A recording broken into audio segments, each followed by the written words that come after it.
May tao ka bang kilala na kahit palpak noon pinagpapala pa rin ng Diyos? O baka ikaw mismo, feeling mo hindi ka na-qualified kasi ang dami mong sablay sa buhay. Pero alam mo ba? Sa huling salita ni Moises bago siya mamatay, hindi niya sinumpa ang Israel dahil sa kabiguan nilang tuparin ang utos, pinagpala niya sila. At dito natin makikita. Ang Diyos natin ay hindi lang Diyos ng paghatol, Diyos din siya ng awa, layunin, at pagpapanumbalik. Sa Deuteronomy 33 verse 26 hanggang 27 ang sabi. Walang katulad sa Diyos ng Jeshurun, ang walang hanggang Diyos ay iyong kanlungan, at nasa ilalim mo ang kanyang walang hanggang mga bisig. Ang buod ng Deuteronomyo 33 ay pinagpala ni Moises ang mga lipi ng Israel bago siya mamatay. Ang Deuteronomyo 33 ay parang huling bilin ni Moises sa Israel. Parang isang tatay na bago mawala, kinausap isa-isa ang kanyang mga anak para ipaalala na. May plano pa rin ang Diyos sa inyo. Pero ito ang malalim dito. Hindi perfect ang Israel. Si Reuben, bumagsak dahil sa kasalanan.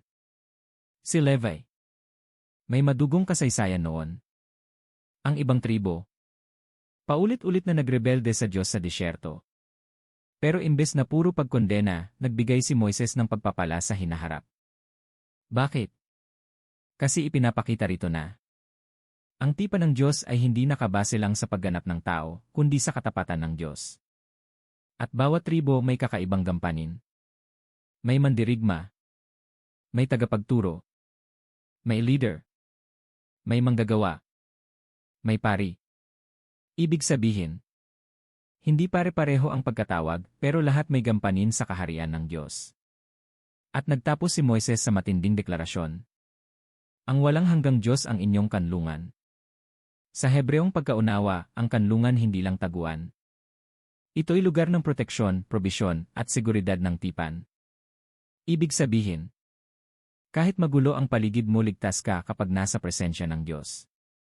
Mga kapatid, ganito tayo minsan. Pakiramdam natin tapos na tayo dahil sa nakaraan natin. Pero tandaan mo, kung may layunin pa ang Diyos sa Israel, kahit pasaway sila, may layunin pa rin siya sa'yo. Baka hindi ka tinawag maging pastor. Pero baka tinawag kang maging ilaw sa pamilya. Maging tapat na manggagawa. Maging prayer warrior.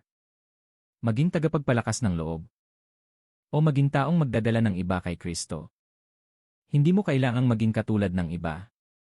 Ang importante, tapat ka sa gampanin mo mula sa Diyos. At tandaan mo ito. Ang tunay na seguridad hindi sa pera. Hindi sa gobyerno. Hindi sa trabaho. Kundi nasa walang hanggang bisig ng Diyos. Ikaw, saan ka kumakapit kapag magulo na ang buhay? Sa sariling lakas mo? Sa ibang tao?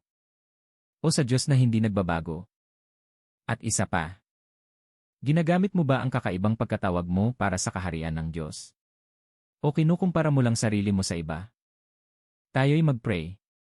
Panginoon, salamat dahil ikaw ay Diyos ng awa at layunin. Kahit marami kaming mga kabiguan pero hindi mo kami agad tinatapon.